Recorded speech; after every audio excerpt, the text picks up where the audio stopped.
Hello guys, आज मैं the proud emperor of eternity series के एपिसोड 7 को एक्सप्लेन करने वाला हूँ।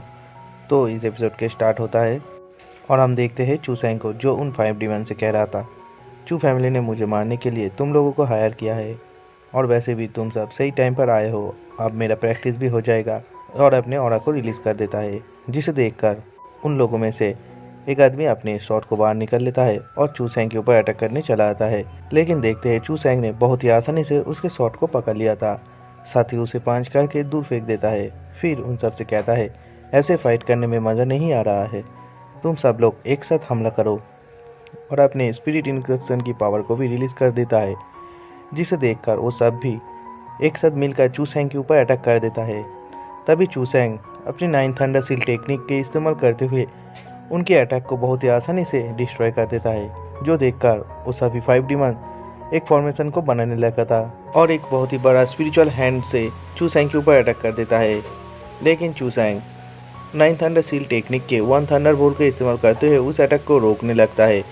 लेकिन यहाँ पर 5 डिमंस की पावर ज़्यादा था, इसीलिए 5 डिमंस भी खुश होने लगा था। लेकिन चू सैंग अपनी थोड़ा सा पावर और डालता है, जिस वजह से हम देखते हैं उनकी अटैक डिस्ट्रॉय हो जाता है और वो लोग भी जख्मी हो जाता है। तभी चू सैंग उनकी तरफ आगे बढ़ने लगता है।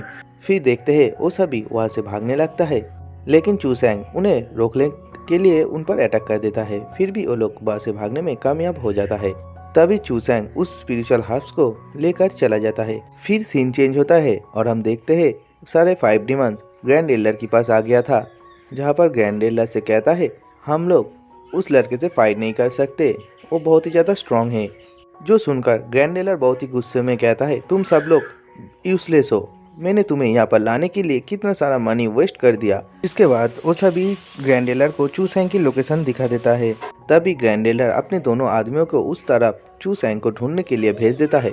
फिर ग्रैंड एल्डर वहाँ से जाते हुए सोचता है, अगर चू सैंग ने इन 5 डिमंस को हरा दिया है तो मुझे भी उस लड़के से केयरफुल रहना होगा। जिसके बाद हम देखते हैं चू सैंग को, जो कि गुफा के अंदर उसी स्पिरिचुअल हर्ब्स को एब्जॉर्ब कर रहा था, और उस स्पिरिचुअल हर्ब्स को एब्जॉर्ब करने के बाद देखते हैं चू सैंग की पावर और भी ज़्यादा बढ़ गया था और वो लेवल 7 पर भी पहुंच गया था।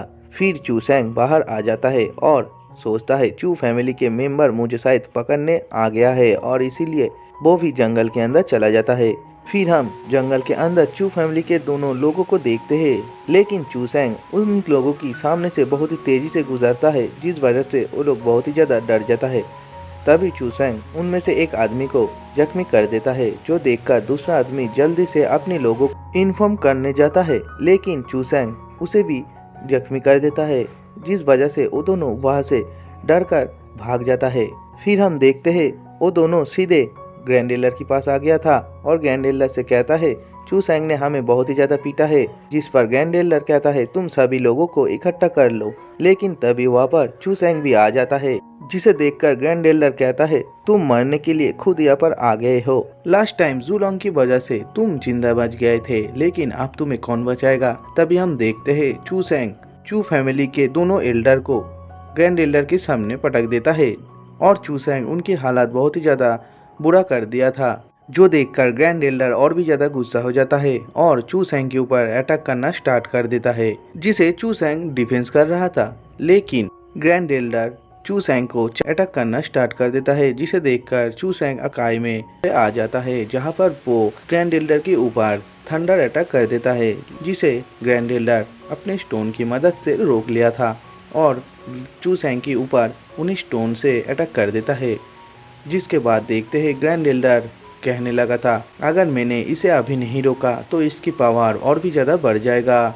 जिसके बाद देखते हैं ग्रैंड एल्डर स्काई में बहुत सारी स्टोन को मिला लेता है और एक बहुत ही बड़ा सा स्टोन में कन्वर्ट कर देता है, जिसके बाद उससे चू सैंग के ऊपर अटैक कर देता है। लेकिन चू सैंग अपनी पावर का इस्तेमाल करते हुए उस बड़े से स्टोन को तोड़ देता है और उसके बहुत सारे टुकड़े कर देता है। जिसके बाद चू सैंग ग्रैंड एल्डर के ऊपर बहुत ही तेजी से अटैक करने आता है, जो देखकर ग्रैंड एल्डर बहुत सारे स्टोन से चू सैंग को रोकने लगता है। लेकिन चू सैंग उन सभी स्टोन को भी बहुत ही आसानी से तोड़ देता है और फिर ग्रैंड एल्डर के ऊपर अटैक कर देता है, जिसे देखकर ग्रैंड एल्डर तुरंत वहाँ से भागने लगता है। लेकिन देखते ही चूसैंग ग्रैंड एल्डर के ऊपर अटैक कर दिया था, जिस वजह से ग्रैंड एल्डर वहाँ पर पत्थर से टकरा जाता है। फिर देखते हैं चूसैंग को, जो कि ग्रैंड एल्डर के ऊपर 9 थंडर सील टेक्निक का इस्तेमाल कर दिया था, जो देखकर ग्रैंड एल्डर अपने किसी टेक्निक का इस्तेमाल करते हुए चूसैंग के अटैक को रोकने लगता है। और फिर चूसैंग के अटैक को रोकने के बाद उससे कहता है, तुम मुझे इतने आसानी से नहीं मार पाओगे। लेकिन देखते हैं चूसैंग वहाँ पर स्माइल करता है और फिर ग्रैंड एल्डर के ऊपर थंडर अटैक कर देता है, जिससे वहाँ पर ग्रैंड एल्डर की हालत बहुत ही ज़्यादा बुरा हो गया था और ग्रैंड एल्डर रेंगते हुए वहाँ से भागने लगता है। तभी चूसैंग कहता है, तुमने मेरे पेरेंट्स को मार डाला, मेरे सिस्टर को अपमान किया और मुझे भी मारना चाहा, आज मैं तुम्हें नहीं छोड़ूंगा। और फिर चूसैंग ग्रैंड एल्डर के ऊपर लास्ट अटैक करने ही वाला था, लेकिन तभी वहाँ पर कोई अटैक कर देता है और हम देखते हैं वहाँ पर सुप्रीम एल्डर आ गया था। तभी चूसैंग को देखते हैं, जो सोचता है सुप्रीम एल्डर यहाँ पर कैसे आ गया, उसे कैसे पता चला।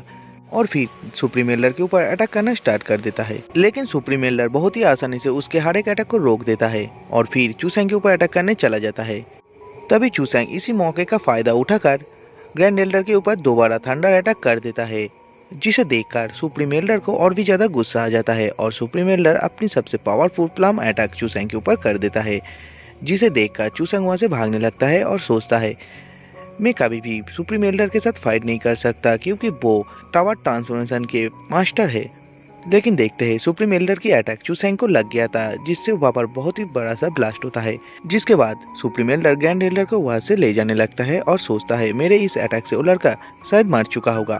लेकिन देखते हैं चूसैंग एक जगह पर छुपा हुआ था और वो भी जख्मी हो गया था। फिर उन दोनों के जाने के बाद चूसैंग भी वहाँ से चला जाता है। Thanks for watching friend.